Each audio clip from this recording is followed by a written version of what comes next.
వెన్నెలల్లె పూలు విరిసి తేనెలు చిలికెను చెంత చేరి ఆదమరిచి ప్రేమలు కొసరేను చందనాల జల్లు కురిసే చూపులు కలిసేను సందమామ పట్ట పగలే నింగిని గొడిచేను కందె పిల్ల కలలే నాకిక లోకం సన్నజాజి కలలే మోహన రాగం చిలకల పలుకులు అల్లకల ఉలుకులు నా చెలి సొగసులు నన్నే మరిపించే.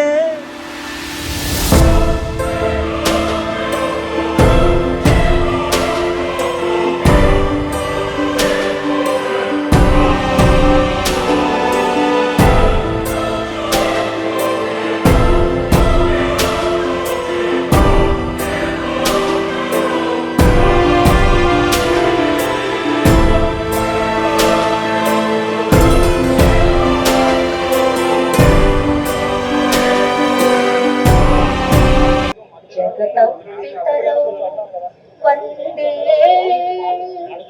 పార్వతీ పరమేశ్వరౌ ఓంకారనాదాను సంధానమౌ గానమే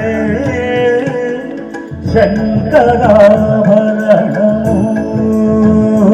నెల్లూరులో యాక్చువల్గా ఎక్కడైనా మన ఆంధ్రనాడులో విగ్రహం స్థాపించాలి నాన్నగారికి అన్నప్పుడల్లా కుటుంబ సభ్యులుగా మా కంగారు భయం ఏమిటంటే స్థాపించడం అనేది సులువైన విషయం, దాన్ని పరామర్శించడం అనేది ఎలా చూసుకుంటారు అన్న ఒక కంగారు మాకు. అందుకని నాన్నగారి పేరు మీద అన్నదానాలు అట్లాంటి కార్యక్రమం ఏమైనా చేస్తే బాగుంటుందేమోనండి ఒక విగ్రహం పెట్టి దాని బదులుగా అని అనుకునేవాళ్ళవి. కానీ చేస్తే ఒక కార్యక్రమం నాన్నగారికి ఇలా చేయాలి అని నిరూపించిన నెల్లూరు వాస్తవ్యులు నాన్నగారి మిత్రులందరికీ కూడా మా కుటుంబ సభ్యుల తరఫు నుంచి మా కృతజ్ఞతలు ధన్యవాదాలు. నాయనమ్మ గారు కాలం అయిన తర్వాత మళ్ళీ నెల్లూరుకి రావాల్సిన పని ఉంది అనుకున్న నాకు ప్రతిసారి ఈ హైవే దాటి వెళ్ళేటప్పుడల్లా వచ్చి అన్నమయ్య సర్కిల్ దగ్గరికి వచ్చి నాన్నగారిని చూసుకొని వెళ్ళాలి అని అనిపించేటట్టుగా ఇవాళ ఈ కార్యక్రమం జరుగుతున్నది. బాలుగారి సంగీతం కంటే కూడా ఆయన వ్యక్తిత్వానికి నేను చాలా పెద్ద అభిమానిని.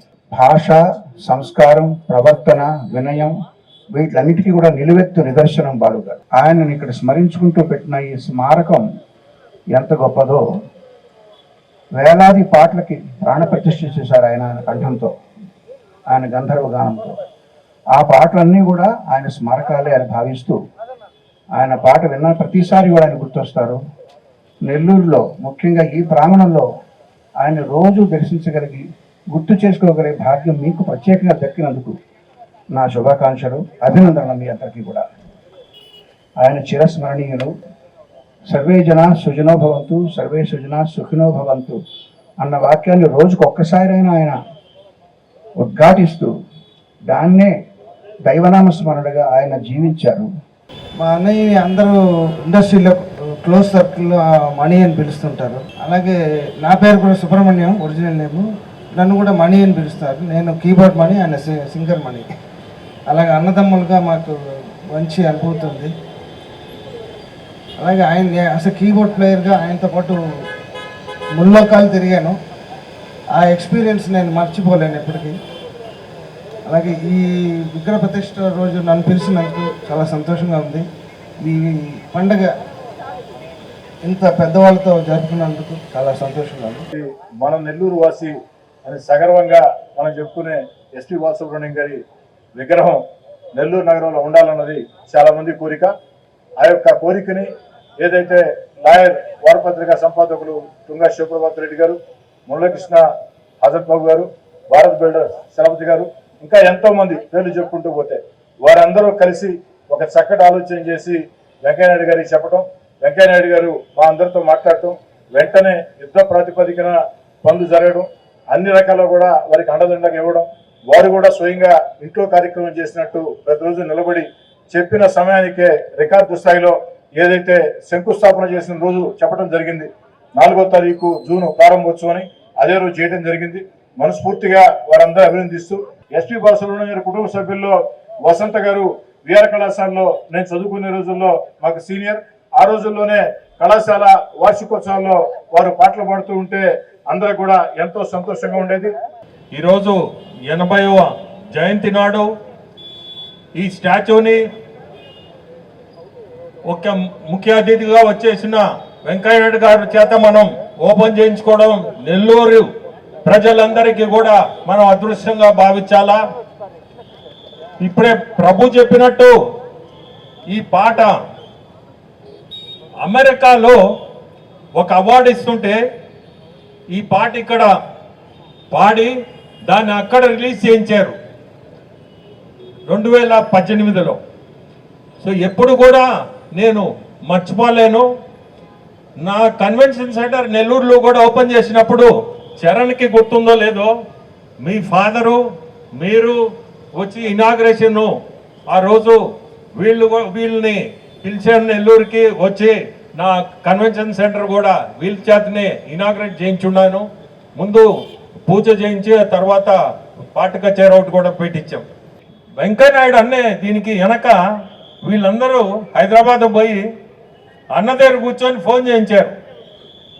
ఆ పట్టుదలతోటే ఈరోజు ఈ స్టాచ్యూ ప్రతి ఒక్కరు ముందుకు రావడం, ఆ ఫోన్ కాల్ తోటే అందరం కూడా ఖచ్చితంగా ఇది మన నెల్లూరు వాసి మనం చేయాలా అనేది మా అందరిలో కూడా కలిగించడం కూడా అన్నకి నిజంగా కూడా అభినందించాలా.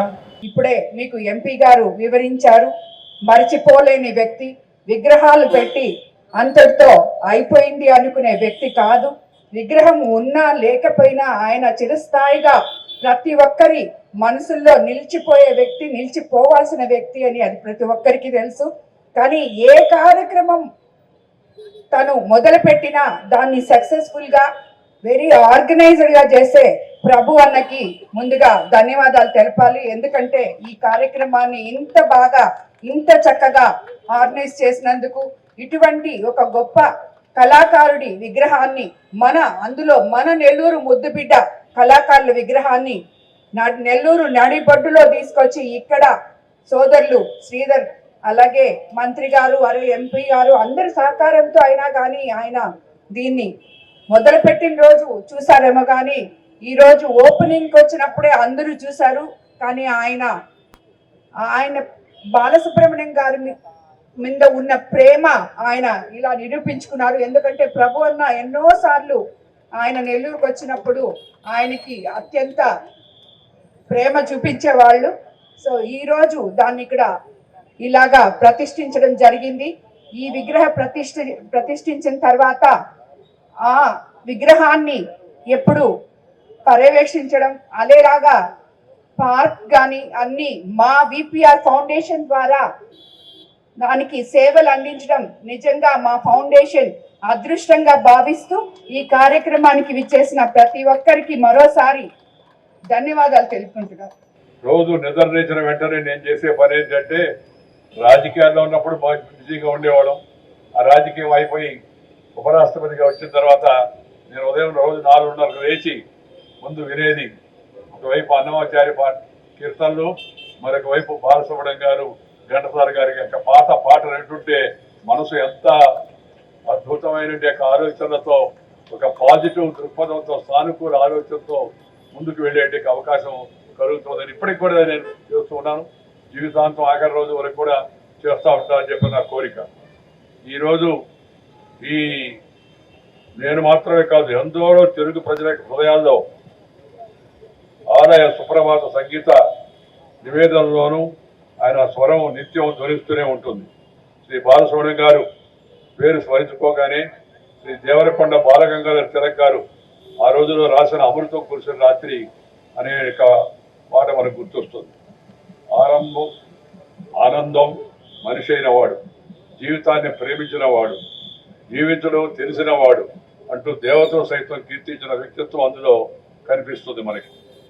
మన యొక్క ఈ కవిత ముగింపులో అమృతంపు సోన దోషులతో తాగి తిరిగి వచ్చాను, దుఃఖాన్ని చావుని వెళ్ళిపోమన్నాను, ఈనాటికి ఎవరికి తెలియదు నేను అమరుడనని అంటూ తనకు తానుగా చెప్పుకుంటుంటే ఈ మాటలు బాలుగారి జీవితానికి అచ్చు గుద్దినట్టుగా సరిపోతాయని చెప్పని ఈ సందర్భంగా నేను మనవి చేస్తున్నాను. శ్రీ బాలసుబ్రహ్మణ్యం గారు నాకు ఎంతో ఆత్మీయులు, వయసు నాకంటే కాస్త పెద్దవారు. నేనంటే వారికి ఎంతో అభిమానం, వారంటే నాకెంతో అభిమానం. నేను ఢిల్లీలో తీసుకెళ్లి వారిని మా ఇంటి దగ్గర కార్యక్రమం ఏర్పాటు చేసి ప్రధానమంత్రి గారిని పిలిచి వారిని సత్కరించినప్పుడు వారు ఎంతో సంతోషించారు. మన వాడు ఢిల్లీలో ఉన్నాడు, గుర్తింపు తీసుకొచ్చి మన దగ్గర కార్యక్రమం ఏర్పాటు చేసినటువంటి ఉద్దేశంతో బహుశా శ్రీపతి పండితురాజు సామూర్తి గారి అంకిత భావాన్ని అలవర్చుకొని అందరినీ అలరిస్తూ ఉండడం వారు మనకు అందించిన యొక్క గొప్ప కానుక. ఆ చిన్నతనంలో ఇందాక చెప్పినట్టుగా సామమూర్తి గారు వీధి వీధి తిరిగి హరికథా గానం ద్వారా అందరిలో భక్తి భావం కలిగించేవారు. తద్వారా నిధులు సేకరించి ఆయన ఇతరులతో కలిసి చొరవ తీసుకొని నెల్లూరు కిందాక నేను చెప్పినట్టుగా ప్రభుత్వ సంగీత కళాకారులందరినీ పిలిపించి త్యాగరాజ ఆరాధన ఉత్సవాలు నిర్వహించేవారు. వారి బాటలో నేటి యువతరం కూడా నడవాలని చెప్పి నేను కోరుకుంటున్నాను. సంగీతము, సాహిత్యము, ఆట, పాట, భాష ఇవన్నీ కూడా మనకు సంపదలు. వాటిని మనం నిలబెట్టుకోవాలి, వాటిని మనం కాపాడుకోవాలి. ఈ ఇంగ్లీష్ వాళ్ళు పోతూ పోతూ మనకి వాళ్ళ జబ్బులు మనకు అంటగట్టిపోయారు. ఆ తర్వాత కూడా దాన్ని సరిదిద్దే ప్రయత్నం జరగదా. ఎందుకంటే అది ఇంగ్లీష్లో మాట్లాడితే కానీ ఫ్యాషన్ కాదు, ఇంగ్లీష్లో మాట్లాడితే కానీ గొప్ప కాదు. ఇంగ్లీష్లో ఇంత పాటలు పాడేవాళ్ళు ఇంగ్లీష్లో పాటలు పాడమనండి, ఎవడు పాడలేదు. నేనేమంటున్నానంటే మన భాష తెలుగు భాష, మనందరం తెలుగు వారు, తెలుగు మాట్లాడేందుకు మనం అందరం కూడా గర్వంగా తల ఎత్తుకుని నేను తెలుగువాడిని చెప్పుకోవాలి. మన తెలుగువాడికి ప్రత్యేకంగా దేశంలో 16 భాషల్లో 40,000కు పైగా పాటలు పాడి అందరినీ మెప్పించినట్టు యొక్క అమరజీవి అయినట్టు శ్రీ బాలసుబ్రహ్మణ్యం గారిని మనందరం జీవితాంతం గుర్తుపెట్టుకోవాల్సి ఉంది. వారిని గుర్తుపెట్టుకుంటూ మన భాషను, మన సంస్కృతిని, మన సంస్కారాన్ని కూడా మన పిల్లలకు తెలియజేయాల్సిన అవసరం ఉందని సందర్భంగా నేను మనం చెప్తున్నాను. కొంతకాలం మనతో ఉండవలసిన వ్యక్తి మరింత కాలం చాలా మందిని అలరించవలసిన వ్యక్తి. కేవలం పాటతోనే కాదు, నిజానికి అందరూ ఆయన పాటని ఇష్టపడతారు. పాటని ఇష్టపడడం అంటే ఆయన ప్రతిభ ఉంది. ఆయన ప్రతిభతో పాటు ఒక రచయిత ఉన్నాడు, ఆ పాటకి ఒక స్వరకర్త ఉన్నాడు, వాద్య సంగీతం అందించే సంగీత కళాకారులు ఉన్నారు. అందరి సమిష్టి కృషి ఆ పాట. అందుకే ఆయన పాటను నేను అభిమానిస్తాను, కానీ ఆయన పాట కన్నా కూడా ఆయన మాటను ఎక్కువ అభిమానిస్తాను. మాట ఆయన సొంతం, ఆయన గుండెల్లోంచి వచ్చింది, ఆయన హృదయపు లోతుల నుంచి వచ్చిన మాటది. ఆయన పాట ఎంత మాధుర్యంగా ఉంటుందో మాట అంతకన్నా లలితంగా ఉంటుంది, ఆత్మీయంగా ఉంటుంది. అట్లాంటి అద్భుతమైనటువంటి స్నేహాన్ని చవి చూసిన నాకు ఆయన మాట అంటేనే ఇష్టం. పాట ఇప్పుడున్న సాంకేతికతతో ఈ భూమి ఉన్నంత వరకు ఆయన పాట వినొచ్చు, కానీ ఆయన మాటని, ఆయన సాహచర్యాన్ని, ఆయనతో గడిపిన క్షణాలని తిరిగి పొందలేము. మాకెంతో ఆప్తులు, మాకే కాదు అందరికి కూడా, ప్రత్యేకించి నెల్లూరులందరికీ కూడా ఎంతో గర్వకారణమైన, ప్రపంచవ్యాప్తంగా నెల్లూరు నుంచి ప్రముఖంగా వినిపించే 2 పేర్లలో మొదటిది నాన్నగారు అయితే రెండోది ఎస్పీబీ బాలసుబ్రహ్మణ్యం గారు. వారిద్దరు కూడా సమకాలికులు. చాలా సారూప్యం కూడా ఉంది మాటలో కానీ, భాషలో కానివ్వండి, భాష పట్ల కానివ్వండి, మాతృభూమి పట్ల కానివ్వండి, విలువల పట్ల కానివ్వండి, అన్నిటిలో కూడా చాలా సారూప్యం ఉండేది.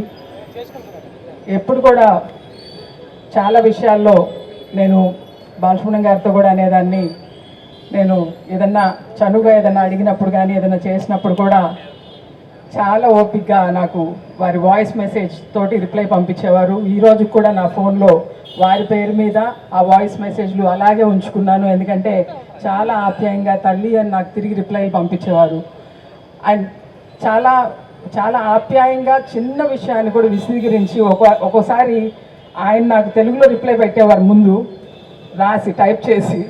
నేను ఎప్పుడన్నా ఒక చిన్న పొరపాటు చేస్తే దాన్ని మళ్ళీ సరిదిద్ది నాకు పంపించేవారు.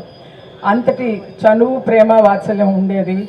వారు నేను అడిగిన ప్రతిసారి మా స్వర్ణ భారత్ ట్రస్ట్కి ఒక మంచి కార్యక్రమం చేస్తున్నావు తల్లి, చిన్నదాని అయినా కానీ అని, నువ్వు ఎన్నిసార్లు పిలిచినా నేను వస్తానని ఇక్కడికి, నెల్లూరుకి, విజయవాడకి ప్రతిసారి కూడా ఎన్ని పనులున్నా కూడా పక్కన పెట్టి రావటం, అంతే అభిమానంగా ఎక్కడ కనిపించినా కానీ పలకరించడం, అది నేను ఎప్పుడో చేసుకున్న అదృష్టంగా భావిస్తూ